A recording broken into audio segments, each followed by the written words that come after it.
Ward number 11 से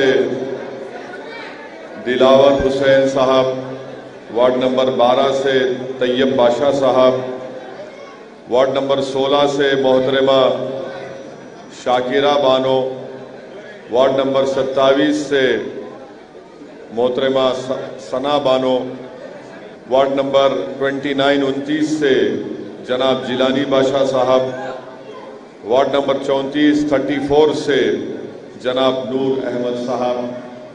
ये MIM party के उम्मीदवार कैंडिडेट्स अदोनी के म्यूनसिपल इलेक्शन में हिस्सा ले रहे हैं। मैं आप तमाम से गुजारिश करने आया हूं कि आप 10 तारीख के दिन सुबह के अवलीन वक्त में अपने घर से निकलकर नमाज फजर अदा करके सीधा पोलिंग बूथ को जाइए और पोलिंग बूथ को जाकर जहां पर पतंग का निशान आपको नजर आएगा वहां पर आप अपनी पार्टी मजलिस इत्तेहादुल मुस्लिमीन के हक में अपना वोट देकर अपनी पार्टी को कामयाब करिए। मैं आपको ये भी बताना चाहता हूं कि एको कम करो भाई,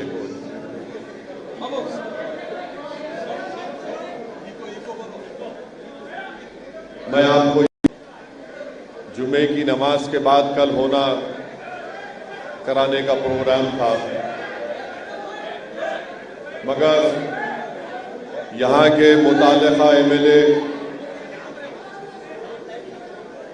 यहां के ऑफिशियल्स पर दबाव डालकर एमआईएम पार्टी को अपनी पब्लिक मीटिंग करने नहीं दिए और यहां के लोकल एमएलए ये समझ रहे थे कि जुम्मे की नमाज के बाद अगर एमआईएम पार्टी को जलसा करने का परमिशन नहीं मिलेगा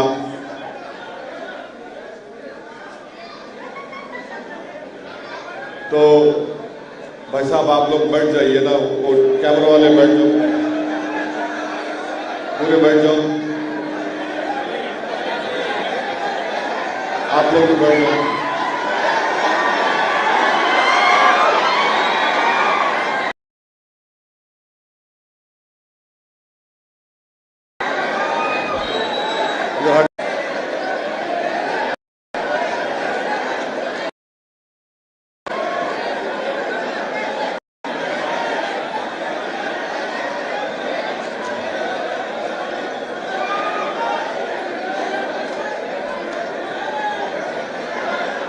बैठ जाइए, बैठ जाइए।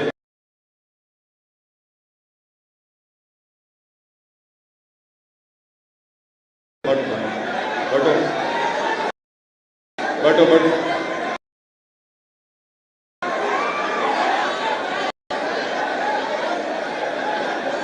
आप यहाँ आ जाओ, यहाँ के बैठो, यहाँ आ जाओ, आओ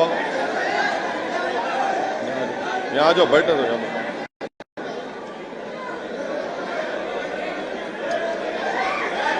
मैं आपसे इनको दिखाओ जी, इनको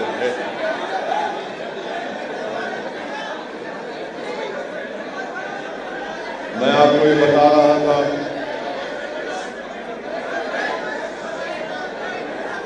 आप लोग आराम से खामोश बैठिए तो मैं अपनी बात कर सकूंगा।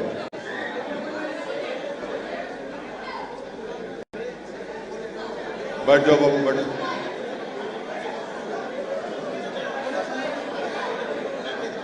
मैं आपको ये बता रहा था कि इस इलेक्शन में एमआईएम पार्टी का कोई जलसा ना हो और ये जलसा कल जुम्मे की नमाज के बाद हमको परमिशन दिया गया, फिर उसके बाद एमएलए के प्रेशर के ऊपर ये परमिशन नहीं दिया गया। तो खैर अल्हम्दुलिल्लाह मैं कल अदोनी को आया और आकर यहाँ पर अल्लाह के फजलो करम से जुमे की नमाज जामा मस्जिद में अदा करने का मुझे मौका नसीब मिला। तो यहाँ के लोकल एमएलए ये समझ रहे थे कि मैं दोबारा यहाँ पर नहीं आऊंगा।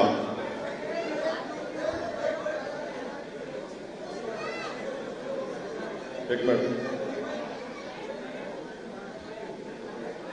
हम दोबारा परमिशन लिए और आज यहाँ पर एक शादी खाने में हजरत पुलिस ने हमको ये कहा कि शादी खाने में करो।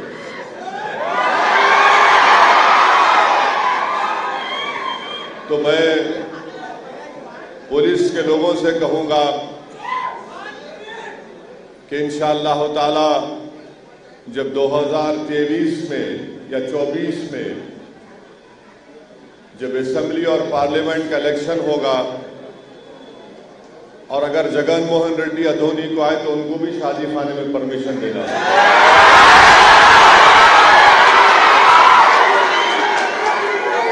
अगर चंद्राबाबू नायडू भी आएंगे तो उनको भी यही देना पड़ेगा,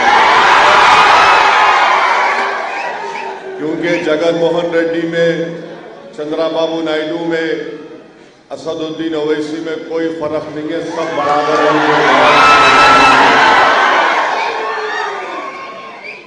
ये प्रॉब्लम है पुलिस का और लोकल एडमिनिस्ट्रेशन का, क्योंकि मेरी पार्टी का नाम मजलिस इत्तेहादुल मुस्लिमीन है, मेरा नाम असदुद्दीन ओवैसी है।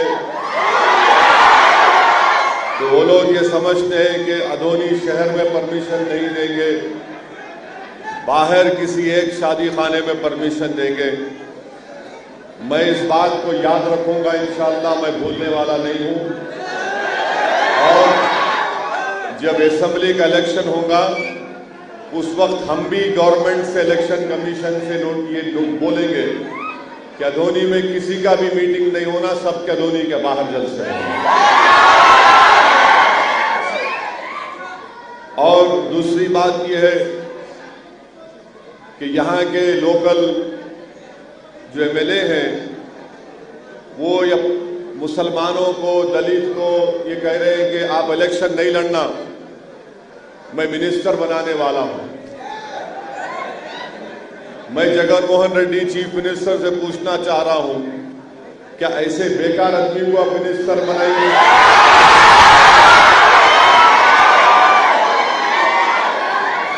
बेकार आदमी, काम का ना काज का। तो इन्हों क्या किए, टीडीपी के कितने 10 को विड्रॉ कराए, तेलुगु देशम पार्टी के 9 कैंडिडेट को विड्रॉ करा लिए। उनको कोई एक को 2 गुलाब जामुन दिए, एक को 7 गुलाब जामुन दिए, एक को 10 गुलाब जामुन दिए। हमारे पास आके बोले तुम्हारो कितने गुलाब जामुन होना? हम बोले हमारे को एक भी नहीं होना। तो एमएलए बोले क्या खाते? हम बोले तुमको खाते। तो इनको ये आदत हो गई।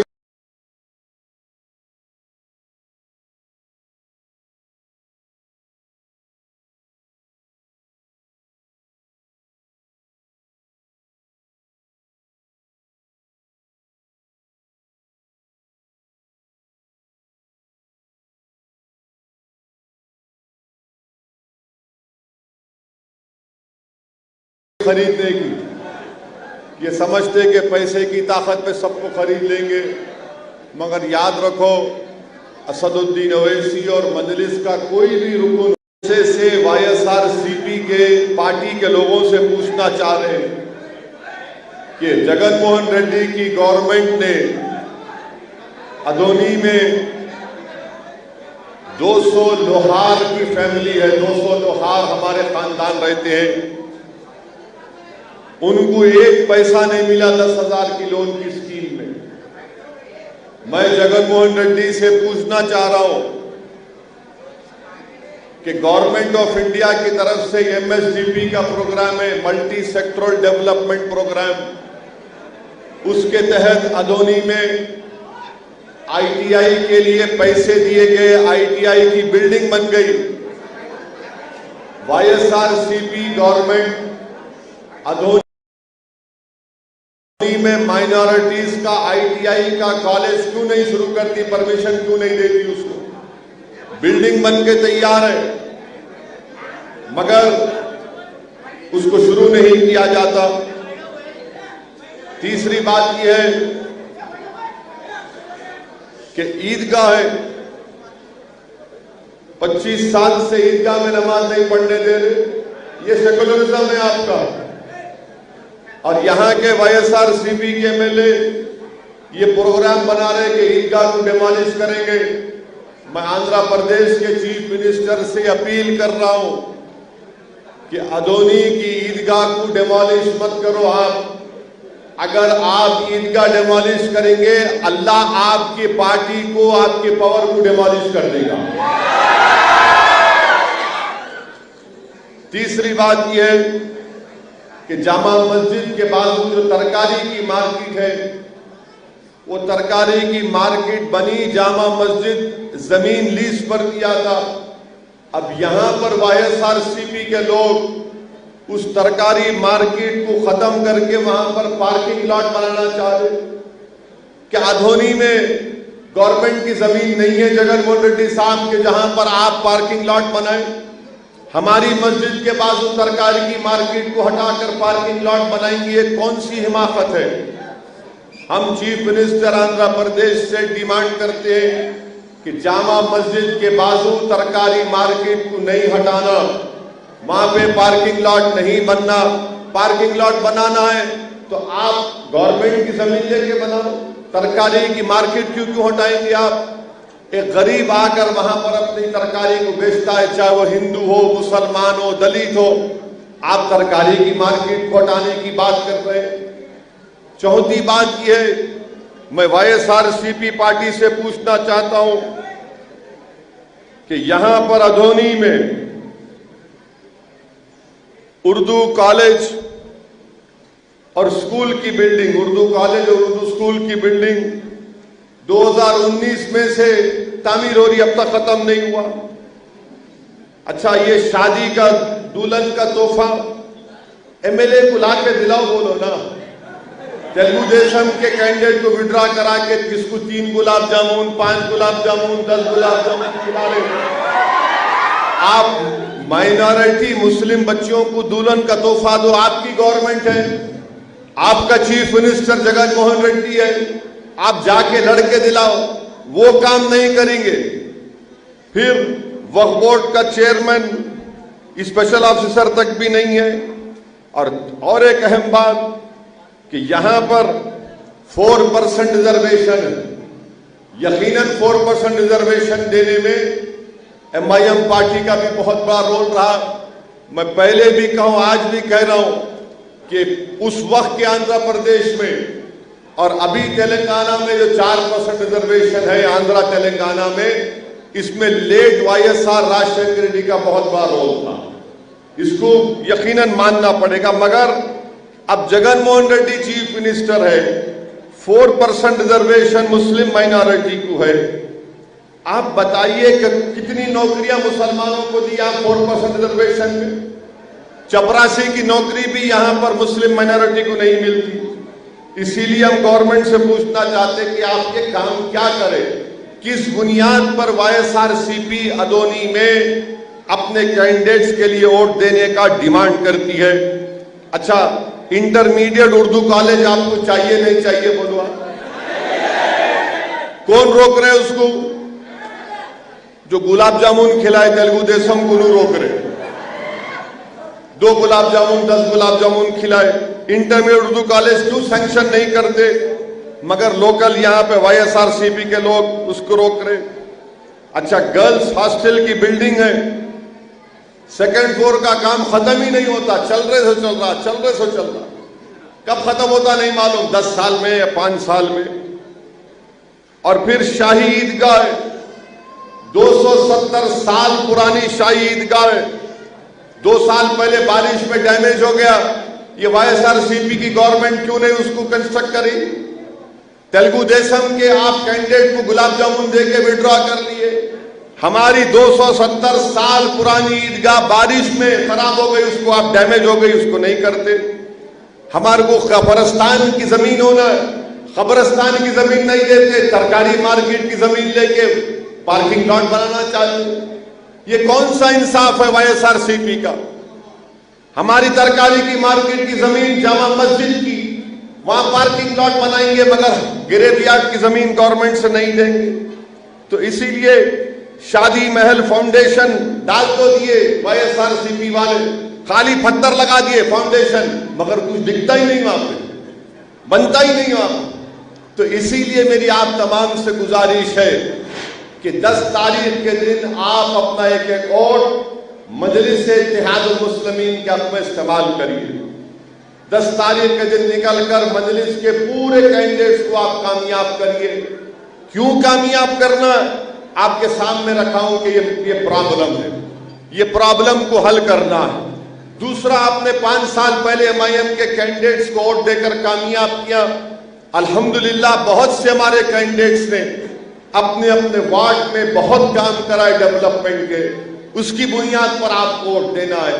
तीसरी अहम बात यह है कि आपको अपनी लीडरशिप को डेवलप करना है। मैं अधोनी क्यों आ रहा हूं तो अपने लिए नहीं आया, मैं आपके लिए आया हूं, ताकि आपके दरमियान में आपकी पार्टी की एक पॉलिटिकल लीडरशिप डेवलप हो। जब तक आपकी लीडरशिप डेवलप नहीं होगी, आपके प्रॉब्लम हल नहीं होते। असेंबली का इलेक्शन, पार्लियामेंट के इलेक्शन में बात सही है कि एमआईएम पार्टी ने आप तमाम से अपील की थी कि आप अपना वोट वाईएसआरसीपी को दीजिए। मैं आपका शुक्रगुजार हूं कि एमआईएम पार्टी की अपील को आपने कबूल किया और पूरे आंध्र प्रदेश में आपने असेंबली और पार्लियामेंट के इलेक्शन में उनको वोट दिया। ये म्युनिसिपल इलेक्शन है। मैं आपके दरमियान में खुद आकर आपसे अपील कर रहा हूं, गुजारिश कर रहा हूं, इल्तिजा कर रहा हूं कि अब के बार आप जहां कहीं एमआईएम पार्टी के कैंडिडेट खड़े हैं, पतंग के निशान पर बटन दबाकर आप एमआईएम पार्टी को कामयाब करिए। अब अगर कोई वाईएसआरसीपी का आदमी ये कह रहा है कि एमआईएम पार्टी की हमारे को जरूरत नहीं है, मैं वाईएसआरसीपी के लोगों को बता रहा हूं, आप अपना तरीका बदलो। ये सही तरीका नहीं है।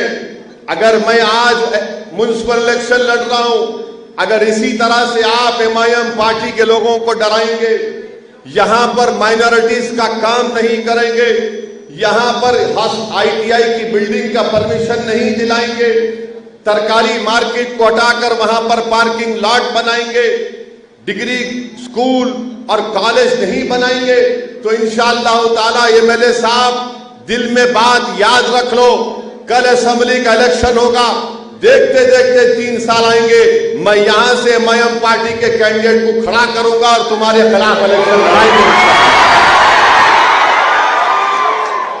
आप समझ में नहीं आ रहा है इनको। हम रूलिंग पार्टी, अरे क्या रूलिंग पार्टी बाबा?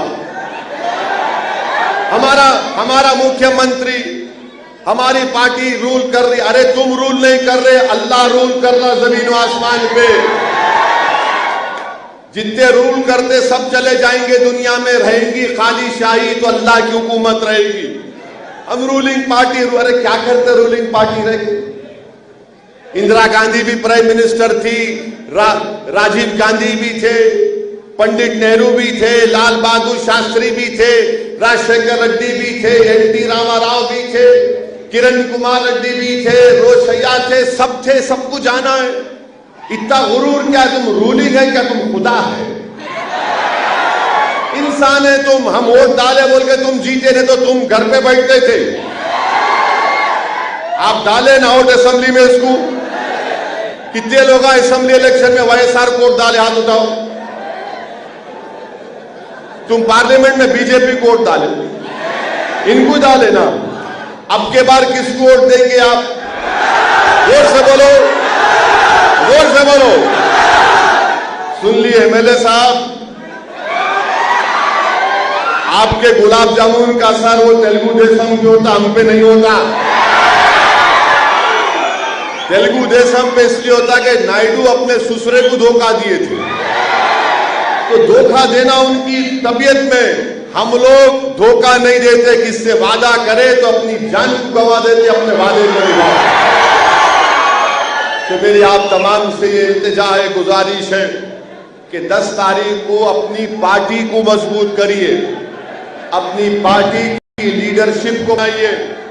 डरने और घबराने की जरूरत नहीं है।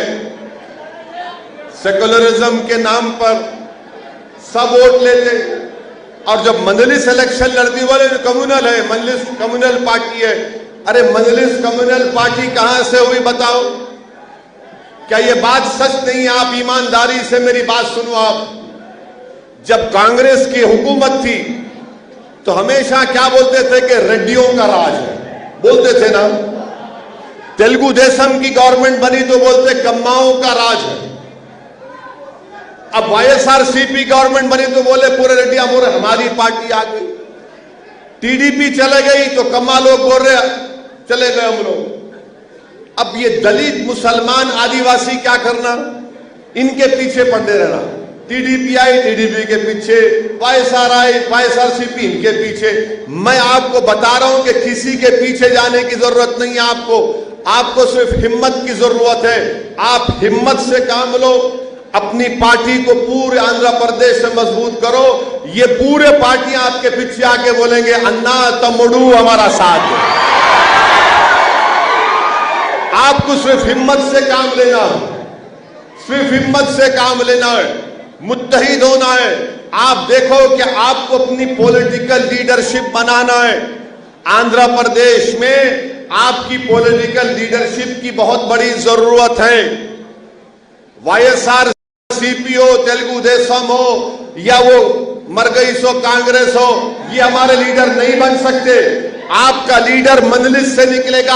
आपको बनना है, आपको बनाना है, और उसके लिए आपको 10 तारीख के दिन अपना एक वोट पतंग के निशान पर लगाकर अपनी पार्टी को कामयाब करना है।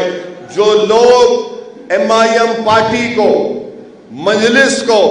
मजलिस इत्तेहादुल मुस्लिमीन को कम्युनल बोलते, मैं आपको एक एग्जाम्पल देता हूं मैं आपको।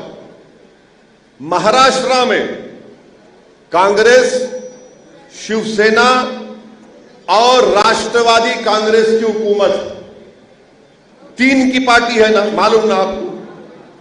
शिवसेना का चीफ मिनिस्टर है उद्धव ठाकरे, शरद पवार की पार्टी के उनके भतीजे हैं अजीत पवार, उन्होंने मिनिस्टर, कांग्रेस का कोई मिनिस्टर, तीनों मिलकर पार्टी में। महाराष्ट्र की असेंबली में उद्धव ठाकरे खड़े हो गए, बोलते हैं कि शिवसेना ने 6 दिसंबर 1992 को बाबरी मस्जिद को शहीद किया, हमने किया। और खामोश बैठ के कौन सुन रहा है? कांग्रेस खामोश बैठी हुई है। ये राहुल गांधी की कांग्रेस, उद्धव ठाकरे खड़े होकर ये बोलते हैं 6 दिसंबर 1990 हमने किया। और खामोश बैठ के कौन सुन रहा है? कांग्रेस खामोश बैठी हुई है। ये राहुल गांधी की कांग्रेस जो अब आंध्र प्रदेश में सच्ची पहुंच गई, पूरा खत्म। और शरद पवार की एनसीपी, ये सेकुलरिज्म है। महाराष्ट्र के मुसलमानों से शरद पवार भी वोट लिए, महाराष्ट्र के मुसलमानों से कांग्रेस भी वोट ली, मगर चीफ मिनिस्टर इन उद्धव ठाकरे शिवसेना को बनाकर वो उद्धव ठाकरे महाराष्ट्र की असेंबली में कह रहे कि हमने बाबरी मस्जिद को शहीद किया। ये सेकुलरिज्म है। आप बताओ कब तक हमको धोखा दिया जाता रहेगा? पूरे भारत के मुस्लिम माइनॉरिटी को डराया जा रहा है। एक तरफ बीजेपी, आरएसएस हमारी कल्चर, हमारी तहजीब, तमद्दुन, हमारे मजहब को खत्म करना चाहती है। जो कॉन्स्टिट्यूशन, संविधान बाबा साहेब अंबेडकर का बनाया हुआ है, उसमें right to culture fundamental right है, फ्रीडम ऑफ रिलीजन, मजहबी आजादी फंडामेंटल राइट है। बार बार बीजेपी हमला करते रहती है। कोरोना हुआ पूरे मुल्क में, नरेंद्र मोदी कोरोना को टैकल नहीं कर सके सही तरीके से। उनकी गलत पॉलिसियों की वजह से पूरे मुल्क में 1,70,000 लोगों की मौत भी हुई, करोड़ों लोगों की नौकरियां चले गई जो गलत लॉकडाउन डाले। जब उनको दिखा कि कंट्रोल में नहीं आ रहा तो फौरन बीजेपी संघ परिवार के लोगों ने और उनकी मीडिया ने, बीजेपी सपोर्टेड मीडिया ने कहा कि तबलीगी जमात की वजह से कोरोना फैल गया। आपको याद है ना, तबलीगी जमात को बदनाम किया गया, उनके दिल्ली के मरकज को बंद कर दिया गया। लखनऊ में गुंटूर की एक जमात गई थी जिसमें हमारी एक बहन भी थी, हामिला थी, प्रेग्नेंट थी,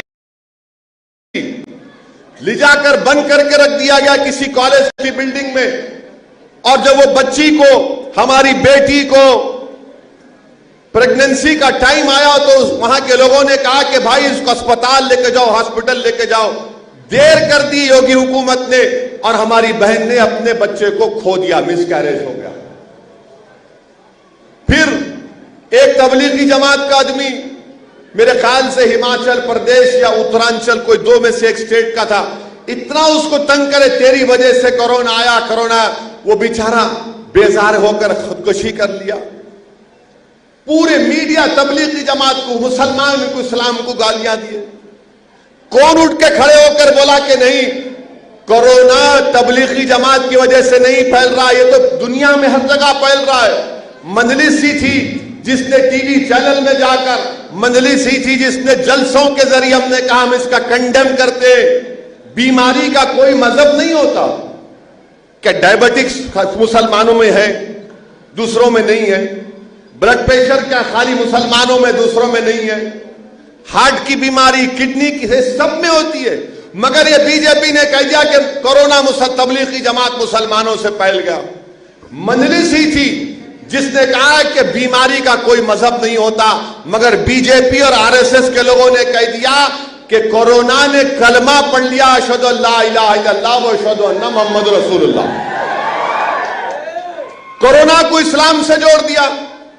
क्या वाईएसआरसीपी के लोग बोले तबलीगी जमात की तारीफ में? पूछो आप, अपने दिल पे हाथ रख के सोचो आप, कौन सी पार्टी थी जब कोरोना में मुसलमानों को बदनाम किया जा रहा था तो तमाम ये सेकुलर पार्टियां मुंह बंद, जबान बंद, खामोश बैठे हुए थे। एक ही पार्टी थी जो बोल रही थी, उसका नाम मजलिस इत्तेहादुल मुस्लिमीन। आज अल्लाह का फजल व करम है कि अल्लाह ने बता दिया कि कोरोना फैला तो ये बीमारी सब में फैली, एक के बाद एक पूरे केसेस खत्म हो गए। सब केसेस झूठे साबित हुए, मगर मकसद क्या था कि नाम लो तबलीगियों का और बदनाम करो इस्लाम और मुसलमानों को। नफरत पैदा कर दो पूरे देश में मुसलमानों के खिलाफ कि दाढ़ी वाले, ये कुर्ता पैजामा पहनने वाले, ये बुर्का पहनने वालों की वजह से कोरोना फैल गया। ये सब झूठ था। किसने आवाज उठाई? पूछो आप। एक तरफ बीजेपी ये काम करती है, CAA का कानून आया, पूरे पार्लियामेंट ने देखा, दुनिया ने देखा कि किसने खड़े होकर बीजेपी के 300 MPs के सामने कहा कि CAA का कानून भारत के संविधान के, भारत के कॉन्स्टिट्यूशन, भारत के आईन के खिलाफ है। हमने उठकर खड़े होकर कहा कि मजहब के नाम पर आप कानून नहीं बना सकते। सिटीजनशिप का कानून आप मुसलमानों को उससे मुस्तस्ना नहीं रख सकते, मुसलमानों को एक्सक्लूड नहीं कर सकते। किसने बीजेपी के 300 MPs के सामने खड़े होकर यह कहा कि जिस तरह महात्मा गांधी ने उस वक्त के सफेद फार्म साउथ अफ्रीका के कानून को फाड़ा था, मैंने भी पार्लियामेंट में खड़े होकर उस कानून को फाड़ दिया और कहा यह कानून कॉन्स्टिट्यूशन के खिलाफ। क्यों किया मैं ये? क्योंकि मैं जानता था यह गलत कानून है, ये मजहब के नाम पर बनाया जा रहा है। कौन सी स्पीच है? उठाकर देख लो, ये तेलुगु देशम के भी MP हैं, वाईएसआरसीपी के भी MP हैं। क्या बोल रहे थे ये लोग? क्या बोल रहे थे? उठाकर देख लो आप। कश्मीर के ऊपर कानून बनाया गया। आज से 1 महीना पहले वाईएसआरसीपी तायीद करी मोदी सरकार की, तेलुगु देशम सपोर्ट करी, मैं उठकर उनसे पूछा कि बताओ कश्मीर में कितने मुसलमान आईएएस ऑफिसर हैं, कितने आईपीएस ऑफिसर हैं। मैंने डेटा दे दिया तो सब खामोश बैठ गए और मजलिस को कम्युनल बोलते हैं। अगर मैं एक गरीब मजलूम आवाम के हक का मुतालबा कर रहा हूं, और कौन सा हक, मैं आसमान से तारे तोड़कर लाने की बात नहीं कर रहा हूं, मैं चांद से मट्टी लाने की बात नहीं कर रहा हूं, मैं सिर्फ यही कह रहा हूं कि जो संविधान, कॉन्स्टिट्यूशन, आइन बनाया गया जिसमें माइनॉरिटीज को, दलित्स को, आदिवासीज को हक दिया गया, वो हक हमको दो आप। तो इन्हों क्या बोलते हो, बात नहीं करना, तो हमारे पीछे आना, तुम बकरियों की तरह हमारे पीछे चलते रहना, हम तुम्हारे को हड्डियां डाले तुम खा लेना, तुम आवाज नहीं उठाना, तुम लड़ना नहीं हक के लिए, तुम भीख मांगना हमारे से, तुम इलेक्शन नहीं लड़ना, तुम खाली वोट डालना, तुम इलेक्शन लड़ने के लिए नहीं पैदा हुए, तुम सिर्फ वोट डालने के लिए पैदा हुए। मजलिस तुम्हारे दरमियान में आकर ये कह रही है कि तुम वोट भी डालोगे मगर वोट अपनी पार्टी को डालोगे, एमपी बनेगा, एमएलए बनेगा तो तुम्हारा भी बनेगा। आखिर क्या बात है कि हम क्या गुलामी करने के लिए पैदा हुए, हम क्या भीख मांगने के लिए पैदा हुए इन लोगों से, कि हम डर डर कर अपनी जिंदगी गुजारेंगे? क्यों डरेंगे हम? हमको अपना हक चाहिए। अगर सबको मिलता है तो मुझे भी मिलना चाहिए, अगर नहीं मिलता तो सबको नहीं मिलना चाहिए। ये हमारी लड़ाई है। मगर ये तमाम सेकुलर पार्टियों का क्या बोलना है, बात नहीं करना, ज्यादा समझ में नहीं आ, डराते हमको। मगर याद रखो, मैं आपसे अपील कर रहा हूं, डरने की जरूरत नहीं है। ये मुल्क जितना सबका है उतना मुसलमानों का भी है। हम यहां पर अव्वल दर्जे के शहरी थे, है और रहेंगे इंशाअल्लाह ताला। ये बात एमआईएम पार्टी जब करती है तो इनको अच्छा नहीं लगता। देखो ये भड़काऊ भाषण दे रहा है, ये भड़काऊ भाषण नहीं है। मैंने जितनी भी बात की अब तक पिछले 10 मिनट में, मैं किसी मजहब के खिलाफ कोई बात नहीं कह रहा हूं। मैं क्या कह रहा हूं, भाई अगर तुमको नौकरी मिलती है तो मेरे को भी नौकरी मिलना, अगर तुम्हारे बच्चे स्कूल में पढ़ते हैं तो मेरे बच्चे भी पढ़ना चाहिए, तुम्हारी बच्ची कॉलेज जाती है तो मेरी बेटी भी जाना चाहिए। ये मजलिस की लड़ाई है। मगर ये लोग क्या बोलते हैं, ये क्यों आता है ये आदमी, ये क्यों मजलिस जाकर इस तरह के बातें करती है? आपको अपने हक के लिए लड़ना पड़ेगा और लड़ाई के लिए आपको अपना वोट 10 तारीख के दिन एमआईएम पार्टी को डालना पड़ेगा। पतंग के निशान पर आपको अपना वोट डालना पड़ेगा। मेरे अजीजान मिल्लत, मेरी इज्जतदार मां और बहनों, आपको अपना वोट डालना पड़ेगा। 10 तारीख के दिन निकलकर पतंग के निशान पर आप बटन दबाइए, अपनी पॉलिटिकल लीडरशिप को बनाइए, अपनी पार्टी को मजबूत करिए। ये लोकल बॉडी का इलेक्शन है, म्युनिसिपैलिटी का इलेक्शन है, और ये तमाम सेकुलर पार्टी छोड़ दीजिए। ये कितने सेकुलर है मैं जानता हूं इन लोगों को। मैं पार्लियामेंट में देखता हूं इन तमाम पार्टीज को। आप मेरा रिकॉर्ड उठाकर देख लो, अगर कोई पार्टी बीजेपी के खिलाफ बोलती है, वोट भी डालती है, मैं चैलेंज करके बता रहा हूं, मजलिस का जो रिकॉर्ड है 100% हम बीजेपी के खिलाफ पार्लियामेंट में वोट देते आए। ट्रिपल तलाक का मसला आया, क्या कर रहे थे ट्रिपल तलाक के मसले में? ऐसा एक कदम आगे 2 कदम पीछे, ऐसा ही कर रहे थे ना। एक कदम आगे मुसलमानों को खुश, फिर 2 कदम पीछे मोदी को खुश करने को। ये मजाक है ये। इसीलिए मैं आपसे अपील कर रहा हूं, आपके वोट की वैल्यू होना। अदोनी से पूरे मजलिस के कैंडिडेट कामयाब हो गए, तो आप देखो जब असेंबली पार्लियामेंट का इलेक्शन आएगा, अब तक ये एमएलए आ रहा ना, कल जगनमोहन रेड्डी नायडू आके बोलेंगे पेदलू तम्मडू, ऐसा आएंगे घर पे आपके। वो टाइम आएगा इंशाअल्लाह, देखो आप, वो आएगा टाइम इंशाअल्लाह ताला, बराबर आएगा। अल्लाह मुझे जब तक जिंदा रखेगा वो टाइम अल्लाह मेरी आंखों से दिखाएंगा हम तमाम को इंशाअल्लाह। वो बताएंगे लोगों को हम कोई खैरात नहीं मांग रहे, हम कोई भिखारी नहीं है, हमको हमारा हक मिलना चाहिए और मिलेगा इंशाअल्लाह ताला। मेरे अजीज दोस्तों और बुजुर्गों, मेरी इज्जतदार मां और बहनों, दिल्ली का फसाद हुआ, 52 लोगों की मौत हुई, जिसमें से 42 मुसलमान और 10 हमारे हिंदू भाई। 19 के करीब मसाजिद को जलाया गया या डिमोलिश कर दिया गया। उसमें एक बच्चा था फैजान। जब दिल्ली राइट्स के ऊपर, दिल्ली के फसादात पर पार्लियामेंट में बहस हुई, मैं ज्यादा टाइम नहीं लेना चाह रहा हूं, वाईएसआरसीपी और टीडीपी के एमपीज ने क्या कहा जाके यूट्यूब पे देख लो। आप जाकर देख लो यूट्यूब पे, मेरे को बोलने की जरूरत नहीं है। मंजलिस खड़े होकर अमित शाह से मुतालबा किया कि आपकी सरकार नाकाम साबित हो गई, आपकी सरकार नाकाम साबित हो गई। नरेंद्र मोदी की गवर्नमेंट कम्युनल राइट्स को रोकने में नाकाम साबित हो गई, बल्कि दिल्ली का यह फसाद राइट नहीं था, यह जेनोसाइड था, नस्लकशी थी। आप तमाम ने वीडियो देखा उस बच्चे का, वो फैजान बच्चा रोड पे पड़ा हुआ है, उसको दिल्ली की पुलिस दिल्ली की पुलिस या कहां की पुलिस थी, लठों से मार रही थी और मार के बोल रही थी जनगण मन पढ़ो। उसके बाद वो फैजान मर गया। फैजान का ये जो थोपड़ा था, यहां की हड्डी टूटी हुई थी, सर के अंदर खून जम गया था। फैजान के मारने वालों का अब तक कोई अरेस्ट नहीं हुआ। कोई पूछने वाला है?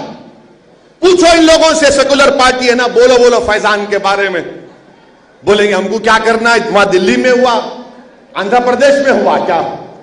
मेरे भाई, यही मिजाज है इन लोगों का, डरा के, फुसला के, और हम कोई हमारे वोट हासिल करते आए हैं।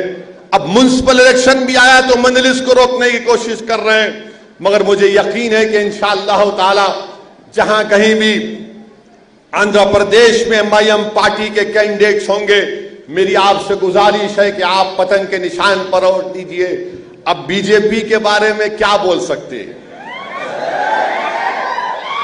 प्राइम मिनिस्टर नरेंद्र मोदी के बारे में क्या बोल सकते हैं? पेट्रोल दलाते गाड़ी में, दलाते मोटरसाइकिल में, मजा आ रहा दलाने में? नहीं आ रहा? आ रहा, मजा आ रहा। पेट्रोल पंप गए तो क्या देखते आप? पेट्रोल पंप जाते कि मोदी की तस्वीर, आओ 100 रुपये दलाओ। ये बीजेपी काम कर रही है। हम जगनमोहन रेड्डी साहब से बोल रहे, जगनमोहन रेड्डी साहब जरा बोलो ना, मोदी को बोलो कम करो, ये क्या है ये? 100 रुपये लीटर, 90 रुपीज लीटर। डीजल करीब 90 रुपये हो गया। और बीजेपी बोल रही नेशनलिज्म, बीजेपी फुला बोल रही। अरे कहां का गरीब तो परेशान है, गरीब इतना परेशान है कि गरीब की नौकरियां चले गई मोदी के हुकूमत में।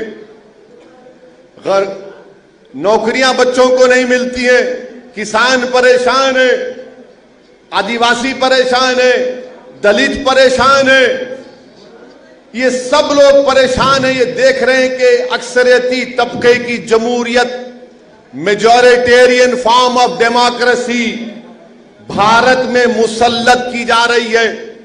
मैं जगनमोहन रेड्डी साहब से अपील कर रहा हूं कि आप समझो हमारी बात को, आप ये हिंदुत्व ताकतों को रोको, वरना याद रखो आप कल आप भी शिकार हो जाएंगे इसके। बीजेपी आरएसएस आंध्रा में घुस रही है, खामोशी से काम कर रही है। बीजेपी ये कोशिश कर रही है कि नायडू को साइकिल पे बिठा के घर में बिठा के सुला देना और हम यहां पर अपोजिशन पार्टी बन जाना। इसीलिए हम आपसे अपील कर रहे हैं, बीजेपी अगर कल यहां पर आ जाएगी तो जगनमोहन रेड्डी आपको नुकसान होगा। आप हिंदुत्व फैसिस्ट फोर्सेस से मुकाबला करो।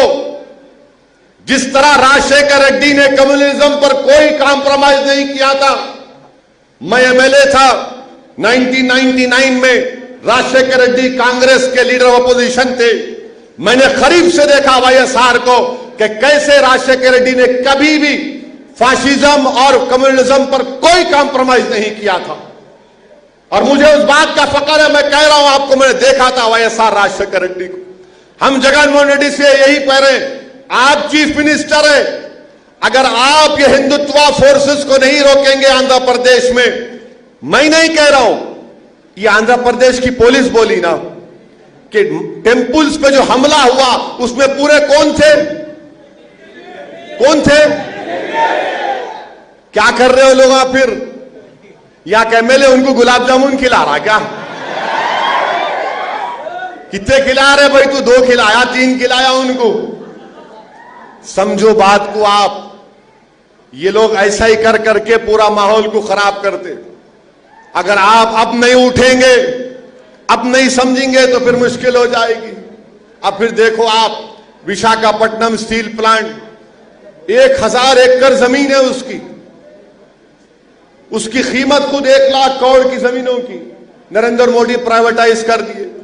विशाखापट्टनम स्टील प्लांट आंध्र प्रदेश की तेलुगु आवाम के लिए प्राइड का मसला है। 1970 में 30 लोग अपनी जान गंवा दिए उस विशाखापट्टनम स्टील प्लांट के लिए। अब कुछ भी नहीं कर सक रहे आप, खाली आप बयान दे रहे, लेटर लिख रहे। विशाखापट्टनम स्टील प्लांट प्राइवेटाइज हो चुका है। MIM party Narendra Modi government के इस फैसले की सख्त से सख्त हम लोग उसको कंडेम करते और प्राइम मिनिस्टर ऑफ इंडिया से हम डिमांड करते कि आप अपने फैसले को बदलो। विशाखापट्टनम स्टील प्लांट प्राइवेटाइज नहीं होना चाहिए। गवर्नमेंट ऑफ इंडिया को उसमें पैसा डालकर उसको एक कैप्टिव माइन देकर उस विशाखापट्टनम स्टील प्लांट को दोबारा चलाना चाहिए। ये एमआईएम पार्टी का मुतालबा है। मेरे अजीज दोस्तों और बुजुर्गों, मैं फिर से आप तमाम से अपील कर रहा हूं, 10 तारीख के दिन आप जाएंगे ना वोट डालने? अच्छा, जो लोग यहां पे नहीं आया उनको जाके समझाएंगे आप? उनको गुलाब जामुन भी खिलाएंगे ना? खिलाएंगे ना? फिर मैं जीते बाद से आऊंगा, आप अपने हाथ से मेरे को खिलाना और हम लोग वो फोटो लेके फेसबुक पे आके वाईएसआर के एमएलए को टैग करेंगे, देखो हम गुलाब जामुन खा लिए। तुम्हारा गुलाब जामुन की जरूरत नहीं है हमारे को। अल्हम्दुलिल्लाह अधोनी की गरीब आवाम का मैं मोहताज हूं, मैं आपके दुआओं का मोहताज हूं। आज आप देख रहे हैं कि अल्हम्दुलिल्लाह एमआईएम पार्टी गुजरात में जाकर हमने अहमदाबाद में 7 हमारे कॉरपोरेटर कामयाब हुए, अल्लाह का करम है। गोधरा में हमारे 7 अराकीन बल्दिया कामयाब हुए, मोडासा में 9 कामयाब हुए, भरूच में कामयाब हुआ। मैं अधोनी की आवाम से अपील कर रहा हूं कि जब गुजरात की आवाम ने मंजलिस को कामयाब कर दिया तो मुझे यकीन है कि इंशाअल्लाह ताला अधोनी की आवाम एमआईएम के कॉरपोरेटर को कामयाब करेगी और यहां पर मंजलिस के परचम को और बुलंद करेगी और उसको मजबूत करेगी। मेरी आप तमाम से गुजारिश है कि वोट डालने जाइए, 10 तारीख को वोट डालिए। जो यहां पर नहीं आ सके उन तक मेरी बात को पहुंचाइए, प्लीज उनको समझाइए। मैं नौजवानों से अपील कर रहा हूं कि व्हाट्सएप पर, फेसबुक पर और क्या है, इंस्टाग्राम और क्या है, ट्विटर और क्या है, ये सब पे पूरे नौजवानों का खाली यूं नहीं लेना, डालना तो वोट भी डालना और सबको बताना। हर आदमी को खाली सेल्फी सेल्फी, मेरे बाबा सेल्फी लो मगर वोट भी डालो। वोट डाल के, अच्छा मैं पूरे अधोनी के बच्चों को बोल रहा हूं, आप 10 तारीख को वोट डाल के मेरे को डालना फेसबुक पे, देखो वोट डाल के आए पतंग। तो 10 तारीख के दिन अधोनी की पूरे आसमानों में खाली पतंग लहराना इंशाअल्लाह। और आप तमाम डाल के पतंग को अपनी खूब पिला के खींचो, उसको दबा के। ये आप तमाम से मेरी अपील है, हमारे बुजुर्गों से मेरी गुजारिश है कि आप हमारी कामयाबी के लिए दुआ करिए, हमारी सरपरस्ती करिए, हमको ताकीद करिए, मशवरे दीजिए। अगर हम गलती कर रहे तो हमको समझाइए। हमारी माँ और बहनों से भी अपील कर रहा हूं कि एक दिन सुबह सुबह निकलकर आप पूरे अपने वोट का इस्तेमाल करके 10 तारीख के दिन पतंग के निशान पर अपना वोट लगाइए। आपका वोट आपके इत्तेहाद की निशानी साबित होगा। आपका वोट अधोनी में आपकी लीडरशिप को बनाने के लिए बहुत ही मजबूत तरीका होगा। आपका एक वोट आपकी पार्टी को मजबूत करेगा। यही चंद गुजारिशात थे जो मैंने इखलास के साथ आपके साथ